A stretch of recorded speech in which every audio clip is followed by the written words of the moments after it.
Social media पर जैन समाज के सबसे लोकप्रिय जैन न्यूज चैनल महालक्ष्मी की ओर से मंगलवार रात्रि 8 बजे आपके पास पंचमी के पावन दिन सादर जय जिनेन्द्र के साथ चित्र देख रहे हैं आप। आचार्य श्री प्रसन्न सागर जी अमरकंटक में आ रहे हैं गुरुवर के दर्शन के लिए। कुछ दिन पुराने से दिखाए हैं, कुछ मतलब से दिखा रहे हैं। जब गए थे आचार्य दर्शन करते करते बहुत कुछ छोड़ के गए थे। कहते हैं असली जीवन का संत का चोगा पहन कर गए थे, असली जीवन के अंदर उतर गए थे और अब आकर भी कुछ संकल्प लेने, दर्शन करने आगे बढ़ते गए। और फिर दो संतों के मिलन के बाद जब ये वैयावृत दृश्य दिखते ना, ये वैयावृत दृश्य आंखों में अश्रु की धारा आनंद से अपने आप निकाल देते हैं। गर्व होता है अपने संतों के इस मिलन को देखकर, जहां ये संत मिलन के क्या भाषा दिखाते हैं। हम भाई भाई एक होकर ऐसा नहीं दर्शा पाते हैं। और फिर आचार्य श्री का इस तरह विहार होना शुरू हुआ। धीरे धीरे बढ़ते गए, कुछ साथ में श्रावक चल दिए। आज सचमुच लग रहा था जैसे अनियत विहार के रूप में वह आगे बढ़ रहे हैं। एक दर्शकवर्दी जंगल में टाइगर रिजर्व से बढ़ने लगे। लोग हैरान होने लगे। जो कुछ श्रावक थे कुछ जुड़ गए साथ में। अरे ये आचार्य कहाँ जा रहे हैं? उस रास्ते में बढ़ रहे हैं जिस रास्ते पर आज तक कभी इस एरिया में आए नहीं थे। किसी ने श्रावक ने भाई चांस पूछ भी लिया, गुरुजी किधर जा रहे हैं, कभी आप इस साइड आए हैं? उन्होंने मुस्कुरा कर बस हाँ नामे कह दिया, मैं कभी इधर नहीं आया।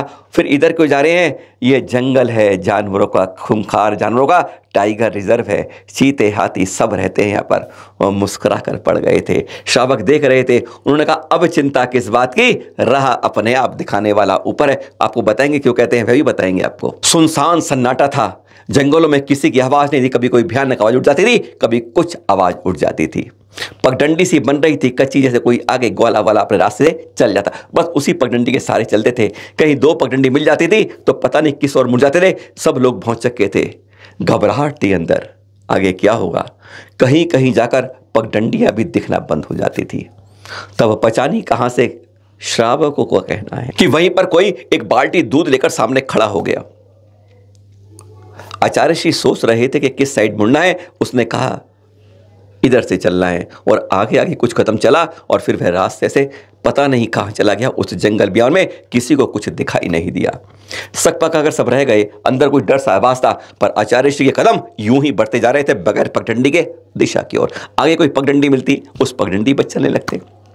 अचानक फिर कहते ये श्रावक जो साथ में थे आकाश भाई साथ, उन लोगों ने हमें बताया है। कहते फिर पगडंडी खत्म हो गई। आचार्य श्री रुके नहीं कि तभी एक आया जिसके पगड़ी बंधी हुई थी। उसने कहा आगे खूंखार जानवर हैं, आप रुको, मैं आपको लेकर चलूंगा। एक क्षण के कदम रोके आचार्य श्री ने, वह सामने झोपड़ी में गया। पता नहीं झोपड़ी कहां से थी, और उसने वहां से वह एक कुदाल उठा लाया। उस कुल्हाड़ी के साथ वह आगे आगे चलने लगा और हम सब पीछे चल रहे थे। और पता नहीं फिर अचानक वह जंगल में कहां गायब हो गया। उन दो व्यक्तियों के बारे में किसी को कुछ पता नहीं चला। लोग हैरान थे, कौन आया था, कब आया था, पता नहीं। कि रास्ते में आगे पहुंचते पहुंचते हम आगे उस जंगल को पार कर पाए। तब जाके कहते हैं सांस हमारी आराम से आई। पर सरदार हमारे आचार्य मुस्कुरा रहे थे। उनसे पूछ रहे थे वे कौन थे। आचार्य श्री मुस्कुरा रहे थे जैसे कौन वहां रास्ते में वन रक्षक के रूप में आया। उसने अपने आप उस रास्ते को आगे बता दिया। आपको विश्वास नहीं होगा, पर जो साथ गए थे उन्होंने यह चंबित अपने आंखों से नजारा देखा था। जंगल में मंगल कर दिया, जंगल से विहार, जंगल में विश्राम, और जंगल में ही अपनी 35वीं दीक्षा जयंती मनाई। क्या गजब की बात है। जिनके बड़े बड़े खर्चे में, बड़े पंडाल में, बड़े हजारों लोगों के बीच में दीक्षा जयंती होती है, उन्होंने जंगल में इस तरह किया। अपने आचार्य श्री से उन्होंने यही तो सीख लिया। और यह हैरानगी होती है, उन्होंने हमसे चैनल महालक्ष्मी से कुछ कहा भी था कि देखो मैं कैसा बदल गया हूं जब हमसे उनसे बात हुई थी। एक बार वह याद आपको दोबारा दिलाते हैं, सुनिए जरा। साधना और समाधि, इसके अलावा आगे कुछ नहीं चाहिए। सब अंतःकरण की प्रेरणा से। ये चारों इसी पे रहना है। पहले आप पे रत्ना की माल भी देखिए और माला भी देखिए। महाराज ये अब सूत की माल आ गई है। जो सुख हमने भोगा संत का, वैसा संत जितने संत है संसार में शायद उनने वो सुख नहीं भोगा जो हमने। हर तरह के सुख भोगे हमने, मालाओं का सुख, एसी रूम पर या हर सारी फैसिलिटी में जीवन जी है। लेकिन अब मुझे लगता नहीं वो मार्ग वितरागता का वो नहीं, मार्ग तो पिछिक मंडल का ही है। बस 27 जून 2022 तारीख थी। बिल्कुल अनेक लोग देखा जाए मौत को आते हुए करीब से देखा है, लोगों को मौत के मुंह में जाते हुए बहुत देखा है महाराज जी, लेकिन कोई 2 घंटे में मौत के मुंह से अंदर घूम के, विहार करके, टहल के, भ्रमण करके आ जाए वापस, ऐसे विरला ही होते हैं। लोगों को बहुत कम विश्वास होता है प्रसन्न सागर एक दिन में 8 वंदना कैसे कर सकता है। एक दिन में 8 वंदना, 27 दिन में 72 वंदना की हमने। जो हमने किया लोग सुन के आश्चर्य लगता है, पर हमने किया है बाबू। अब सोचो, जब हम छत पर बैठे समय करने, मेरा रोज का नहीं है, 12 महीने हम धूप में समय करते हैं, 1.5-2 घंटे धूप में ही बैठते। तो मई जून का महीना था, दोपहर का समय था, तो हम ध्यान समय में बैठे थे। पहले खूब कस के तेज आंधी आई, मैं बैठा, उठा भी नहीं। फिर मंद मंद पानी बरसा, मैं बैठा रहा। धुआंधार पानी बरसा, मैं बैठा रहा। कि मेरा संकल्प तो मैं उठूँ, कुछ मैं उठूँगा नहीं यहाँ से। जब ओले पड़ने, नींबू के बराबर ओले पड़ने लगा, अब कोई यहाँ पड़ा, यहाँ पट पट पट पट, और उस समय मेरे पास कोई भी नहीं था, सिर्फ एक गार्ड था भागीरथ और 2 बच्चे थे, एक ईशान एक सत्येंद्र। मुझे जब पड़े तो मैं उस समय मेरा 11-12 उपास था शायद। अब मैं बेहोश हो गया। अब मुझे नहीं पता कि मैं कब गिरा कब बटा, कुछ भी क्या हो गया, बेहोश हो गया। कुछ लोग उठा के लाए, अंदर डाल दिया। 2 घंटे तक मुझे होश नहीं। अब सोचो, बड़े बड़े डॉक्टर फेल, उसमें आकाश बाबू मेरे पास में ही थे। दिल्ली फोन किया, डॉक्टर साहब हमारा साहब का बीपी 60-20, पल्स 50, ऑक्सीजन 72। डॉक्टर बोलते वो तो मर गया, है ही नहीं। अब मुझे होश भी नहीं था। जैसे एक बच्चा बिट्टू बोलता है, सर एक काम करो, ये कंपाउंडर था वहाँ पर, बोले एक इंजेक्शन लगाओ, सुई लगाकर हमारा सबको नीचे ले जाओ। जैसे उसने सुई का नाम बोला, हमने कि भैया हाथ मत लगाना मेरे को। बस सुनते ही होश आ गया मेरे को। और 2 घंटे बाद जब होश आया, फिर उसके बाद आधे घंटे बाद मैं खुद चल के गुफा में गया। फिर रात की पूरी समाई की। फिर वो जो करता सब रूटीन में वही किया जो रोज करता था। तो क्या महाराज ये आत्मा सुनती है हमारी? जब शरीर नहीं था, सुई वर्ड ऐसा था मेरी चेहरा के खिलाफ जा रहा है, तो ऐसे क्या आत्मा तो में चेतनता आ गई कि उसने आपको शारीरिक रूप से वापस लिया? आयु कर्म शेष था ना बाबू हमारा। बिना आयु के कैसे जा सकते थे, न मौत की भाभी नहीं लेके जा सकते। अब सोचो 3 दिन पहले की 28 तारीख को जब मैं यहाँ पर आया, मैं अंदर गया, दरवाजे बंद ही कर रहा था, मुझे बेहोश हो गया, चक्कर आ गए एकदम सीधा गड़ा। एक बच्चा था हमारा, एक गणेश, यदि ये बंदा नहीं होता मैं मर गया था। मेरी सांस रुक गई, मुझे कुछ होश ही नहीं, मेरे पूरे हाथ पर अकड़ गए। अभी 28 की बोल रहा हूँ। इस बंदे हम जब पैर में कस के मलने लगा, हमने कि मुझे मेरा गला क्यों दबा रहा, मुझे छोड़ो। बोले महाराज श्री आप गिर पड़े, आप बेहोश हो गए हैं। तो मुझे लगा नहीं, मेरे साथ मेरे गुरु, मेरे भगवान हमेशा मेरे हर पल मेरे साथ रहते हैं। जब वो मुझे देख रहे हैं तो मुझे बेईमानी का जीवन नहीं जीना है।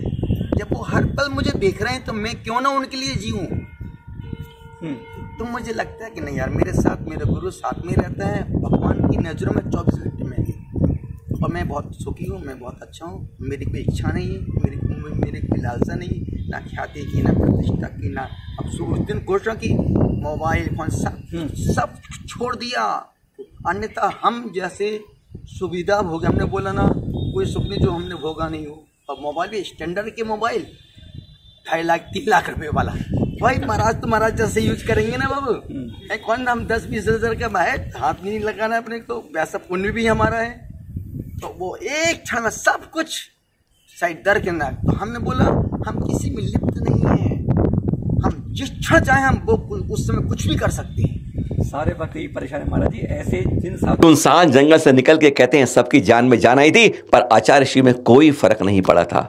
जिस तरीके से कहते हैं शिखर जी के अंदर कई बार जिंदगी और मौत के बीच में तूफान झेला था और जिंदगी हर बार मौत को जीत कर वापिस आई थी, बस वही तो लग रहा था लोगों को जिंदगी में। आज आचार्य वह सब साफ निकल आए थे और बड़े अंदाज से, बड़े मत से उन्होंने फिर जैसे जंगल पार करने बैठे तो उन्होंने क्या कहा अंदाज में, जरा एक बार वह झलक भी सुनिए। ये चित्र आपको एक बार पहले भी दिखाया था, याद करिए। हाँ, एक संत विहार कर रहे हैं राष्ट्रीय राजमार्ग से और एक कुत्ता उनके पीछे चल रहा है। 10 किलोमीटर गया था। यह अपना वफादारी का सूचक नहीं दे रहा था, आज कह रहा था मुझे वफादार कहा जाता है, मैं भक्ति में भी आगे रहता हूँ। यह दृश्य था जब मुनि श्री विद्यासागर जी का विहार चल रहा था। और यह चित्र भी देखिए, मुनि श्री विद्यासागर जी, चोटें लगी हुई हैं, पर जरा भी शिकन नहीं है।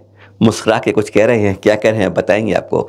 6 अप्रैल की घटना है, बिहार चल रहा था, राष्ट्रीय मार्ग से जा रहे थे कि पीछे से एक वाहन ने बहुत तेज टक्कर मार दी और बहुत तेज दुर्घटना हुई थी। यह दृश्य देख के लगता नहीं है कि चोट कम लगी होगी, दृश्य हल्का रहा होगा।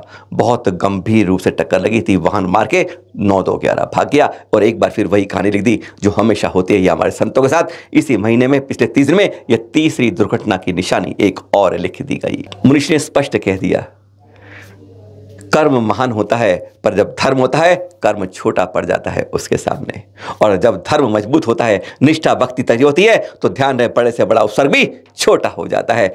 उन्होंने दोष नहीं दिया उस वाहन वाले को, किस अंदाज में उन्होंने लोगों से कहा, अपील की, ज़्यादा मेरी चिंता मत करना, एक बार जरा आप उन्हीं से सुनना। कर्म किसी को नहीं छोड़ता है, लेकिन धर्म कर्म से भी बड़ा है, और देवशास्त्र गुरु की शरण हो तो बड़े से बड़े संकट भी छोटे से छोटा रूप धारण करते। कल दिनांक 6 अप्रैल 2023 को विहार करते समय राष्ट्रीय महामार्ग पर एक मामूली अपघात हुआ। पीछे से एक वाहन ने ठोकर मारी और मामूली खरोंच आई है, किरकोळ खरचटलेला आहे, मामूली जख्मी हुई है। इसलिए जहां भी कोई है वे सभी लोग निश्चिंत होवे, किसी प्रकार की चिंता ना करें। परम पूज्य गुरुदेव सन्मति सागर जी आचार्य देव के परम आशीर्वाद से मैं बिल्कुल स्वस्थ, प्रसन्न और आनंद चित्त हूँ। सभी लोग बिल्कुल भी चिंता ना करें। जब दो संतों का मिलन होता है तो कहते हैं प्रकृति भी आनंदित हो जाती है। जिन शरणम के चित्र देख रहे हैं आप, आचार्य श्री पुलक सागर जी के पास उधर बढ़ते बढ़ते आचार्य श्री कुशाग्र नंदी जी महाराज पहुंचे थे। साथ में थे 101 वर्षीय अजय सागर मुनिराज भी। आपको मालूम है पुलक सागर जी महाराज जी की स्लिप डिस्क से बहुत तेज पीड़ा चल रही है। वैद्यों ने पूरी तरह आराम करने की सलाह दी है, क्योंकि आपको मालूम है स्लिप डिस्क की पीड़ा कितनी भयंकर होती है। तब भी पहले भक्त, फिर और खास, और फिर आचार्य स्वयं आचार्य श्री का स्वागत करने इसी तरीके से पहुंचे थे। कैसे आनंद के क्षण होते हैं जब संतों का इस तरह मिलन होता है। संत मिलन बार बार जब हो, कहते हैं गदगद। यह दृश्य हमें कितने आनंद करते हैं। यह दृश्य आप देख रहे हैं आचार्य श्री विशुद्ध सागर जी और आचार्य श्री प्रज्ञा सागर जी का जबलपुर में यह महामिलन हुआ। जब दो आचार्य मिलते हैं तो कहते हैं वहाँ का जो भक्त होते हैं वह भी उनका दिल बागवां हो जाता है। दोनों को मिलते हुए चर्चा करते हुए धर्म की, इधर की उधर की समस्याओं की जागते हुए जब यह होती है, यही गंभीर धर्म चर्चा कहीं ना कहीं अलग रूप में हमें अपने जीवन को बदलने की शैली को संकेत करती है। देख रहे हैं आचार्य श्री विशुद्ध सागर जी और आचार्य श्री प्रज्ञा सागर जी मुनिराज। अयोध्या से दर्शन देख रहे हैं आप, चित्र वहीं का है। जी हाँ, गणनी आर्यिका ज्ञानमती माता जी के 68वें दीक्षा जयंती अवसर पर 3 दिवसीय कार्यक्रम में महाराष्ट्र के मुख्यमंत्री एकनाथ शिंदे जी भी आशीर्वाद लेने पहुंचे थे। तभी के दृश्य हैं ये जो आप देख रहे हैं।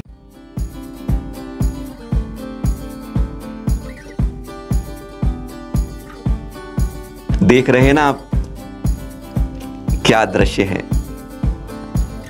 कभी हम कहते हैं इंसान जानवर बन जाता है, हैवान हो जाता है। अरे कभी यह भी देख लिया करो, जानवर भी हमें जानवर अपन छोड़ के इंसानियत दिखा देता है। आज यही दिखाने को मन कर रहा है कि देखिए जानवर भी इंसानियत किस तरह दिखाते हैं, जियो और जीने दो का नारा बताते हैं। अरे मैं भी खाता हूँ, तुझे भी खिलाता हूँ, ये हमको बताते हैं। हम तो दूसरे की हाथ की हथेली से, उसकी थाली से छीनना जानते हैं, आपस में लड़ना जानते हैं। जानवरों की तरह, दो बिल्लियों की तरह, दो बंदरों की तरह, पर यह बंदर दिखा रहा है अरे मैं तुम्हें खिलाता हूं, अगर तुम नहीं खा पाते हो। यह दर्शन करके बता रहा है, कुछ संकेत दे रहा है, शर्म करो भाई भाई, आपस में मत लड़ो। यह कहीं से इच्छा नहीं फल पाई।